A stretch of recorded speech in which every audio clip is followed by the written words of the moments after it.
ठीक आहे प्रेम, हे तुमचं सर्टिफिकेट. Thank you sir. आणि हे तुमचं बुक. ठीक आहे. थँक्यू. आता तुम्ही तुमची जे सॉलिडवर्कची जे जर्नी आहे ना, तर ते तुम्ही शेअर करा. म्हणजे समजून घ्या तुम्हाला सॉलिडवर्क लावायचं होतं बरोबर. तर जेव्हा तुम्ही सॉलिडवर्क लावायसाठी तुम्ही डिसाईड केलं की मला सॉलिडवर्क लावायचं आहे, तर तुम्ही मग सर्च केलं आहे की गुगलवर वगैरे सर्च केलं असणार. तर म्हणजे तुम्हाला सेंटर जेव्हा आम्हाला माहीत कसं पडलं का बा मला इथंच करायचं नाही का? सगळ्यात पहिले मी म्हणजे गुगलवर सर्च केलं जेलसेलवर सेंटर. अच्छा. नंतर मग मी इथं व्हिजिट केलं, मॅडम सोबत बोललो, मग तुमच्यासोबत ओळखी झाली, तुम्ही आपण डिस्कस केलं कोर्सच्या बारेमध्ये. नंतर मग तुम्ही जे मला कोर्स आवडला होता सॉलिडवर्क त्याच्याबद्दल तुम्ही सांगितलं. नंतर मग आपलं समोर ते डिसाईड झालं की सॉलिडवर्क. नंतर मग तुम्ही इन्क्वायरी वगैरे आले. इन्क्वायरी जेव्हा तुम्ही आलात तुम्ही एका फ्रेंड्ससोबत आलेत नाही का? हो. तर तुम्ही इन्क्वायरीमध्ये म्हटलं का सॉलिडवर्क करायचं आहे, पण तुम्ही तुमचा इंटरेस्ट सांगितलं की मला सॉलिडवर्क काऊन करायचं आहे. तुम्ही म्हणे का बा मी डाईकचं वगैरे काम करतो आणि तुम्ही तुमची गाडी पण मॉडिफाय केली स्वतः नाही का? गाडी जी तुमची दाखवा तुम्ही घेऊन येता ना ते तुम्ही स्वतः मॉडिफाय केलं वगैरे सांगितलं. मी तुम्हाला म्हटलं का बा तुम्ही जर रिअलमध्ये तुम्ही प्रॅक्टिकल जसं तुम्हाला हे मेकॅनिकलचं पूर्ण गोष्टी मला माहिती आहे का मॉडिफिकेशन कसं करत काय पार्टचं तुम्हाला नॉलेज आहे. पण तुम्ही जर काय सॉलिडवर्क शिकले तर आणखीन तुम्हाला काय बेनिफिटच होईल नाही का? कारण की थोडं तुम्हाला हार्ड जाईल. आता पाहता तुम्ही स्वतः जस्ट कोर्स करत आहे मग थोडं सॉफ्टवेअर हार्ड जातं. हार्ड म्हणजे आधी जात होतं, आता तुम्हाला जमत आहे चांगल्या प्रकारे. पण तुम्हाला म्हटलं का बा तुम्ही सॉफ्टवेअर करा. सॉफ्टवेअर केल्यावर तुम्हाला त्याचा फायदाच होईल फ्युचरमध्ये. तर तुम्ही मग डिसाईड केलं का करायचं आहे, मग तुम्ही जॉईन केलं. ठीक आहे. तर जॉईन केल्यावर आता कमीत कमी 2-3 महिने झाले असेल ना आपल्याला जॉईन करून. तर आता 3-3.5 महिन्याच्या वर झाले बहुतेक करून. तुम्ही जॉईन कधी केलं आठवतं तुम्हाला महिना? मला वाटते फेब्रुवारीमध्ये वगैरे. फेब्रुवारी म्हणजे 4 महिने झाले असेल ना. 4-4.5 महिन्याचे वर झालेले आहे की नाही? 5 महिने झालेले आहे. मला वाटतं मार्च आता एवढं. हां तेच. तर मग बघा मी तुम्हाला इन्क्वायरी सांगितलं बघा आपला सॉलिडवर्क 2 महिन्यात संपून जाते.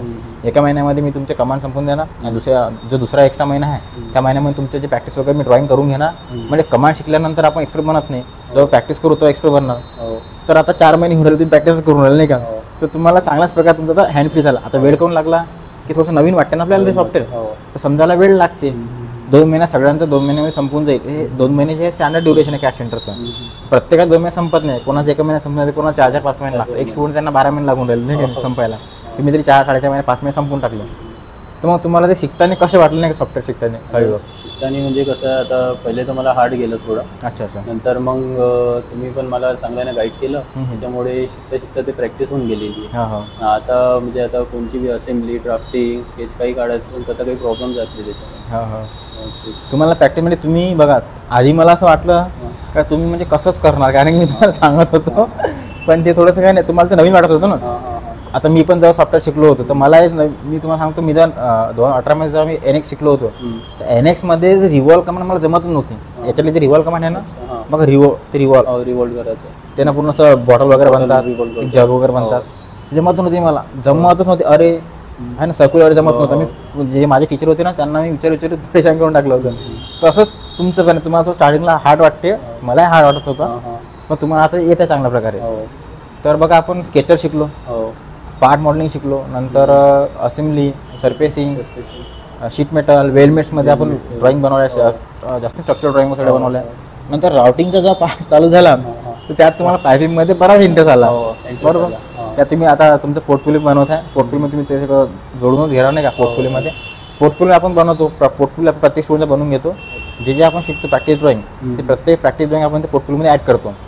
तर काय होते जेव्हा तुम्ही इंटरव्ह्यूला जेव्हा जाणार, आपण बघा आपण प्लेसमेंट पण प्रोव्हाइड करतो. तुमचा प्लेसमेंटवाला कोर्स आहे, तर जेव्हा एखादा कॉलवर जेव्हा तुम्ही अप्लाय करणार त्या जॉबला तेव्हा आपण स्टुडंटला जे HR राहणार ना HR आपण तुमचं जे असते रिझ्युमे जो राहते बेसिक तो पाठवणारच हो, पण आपण सॉलिडवर्कचे पोर्टफोलिओ पाठवू. त्या सॉलिडवर्कचे पोर्टफोलिओमध्ये तुमचं सर्टिफिकेट वगैरे सगळं अटॅच राहील. तुम्ही बनवले पूर्ण व्हिडिओ, पूर्ण रेंडरिंग, पूर्ण ड्राफ्टिंग, पूर्ण ड्रॉइंग सगळं अटॅच राहील. तर जो बी HR राहणार आहे की नाही, जे पण HR राहील तर ते तुमचं सर्टिफिकेट तर पाहते. तो सर्टिफिकेटसोबत तुमचं वर्क जर पाहिलं तर 100 मधून तुम्ही 1 जण तर हायलाईट दिसणार, 10 मधून हायलाईट दिसणार. तर त्या रिझ्युमेने तेवढं इम्प्रेशन पडत नाही, आजकाल नाही पडत. तर आजकाल आम्हाला वरून पण म्हणते स्टुडंटने पोर्टफोलिओ बनवा, कारण की रिझ्युमेची जे ट्रेंड होता तो संपला आता. पोर्टफोलिओमध्ये काय स्टुडंटना किती प्रॅक्टिस केली ते माहीत पडते अशा प्रकारे. तर आता पोर्टफोलिओमध्ये तुम्ही बनवा, त्या पोर्टफोलिओ आपल्याला प्रिपेअर चालू आहे. ठीक आहे. आता तुमचा आता ओव्हरऑल एक्सपिरियन्स कसा वाटला म्हणजे तुम्हाला ट्रेनिंगचा? शिकवणं वगैरे तुम्हाला कसं वाटलं आमचं नाही का? शिकवणं तर चांगलं वाटलं आणि इथचं वातावरण पण चांगलं आहे सगळं आणि स्टाफ वगैरे पण चांगला आहे तुमचा आणि स्टुडंट वगैरे सोबत म्हणजे चांगलं बोलणं वगैरे राहते. थोडंसं म्हणजे बोलणं चालणं करून आणि नवीन डाऊट सॉल्व्ह करणं होते नाही का? एक्सपिरियन्स येते Experience येते. बोलण्यात वगैरे बस वाटतं. बाकी तुम्ही आता पुण्याला जाणार आहे? आता या वीकमध्ये समोरच्या वीकमध्ये जाणार विचार करू. Best of luck. हो, पुण्याला thank you, जा तुम्ही. ठीक आहे. sir. Thank you sir. प्लेसमेंटचे कॉल तुम्हाला भेटतच राहील. Okay, प्रॉब्लेम नाही आहे.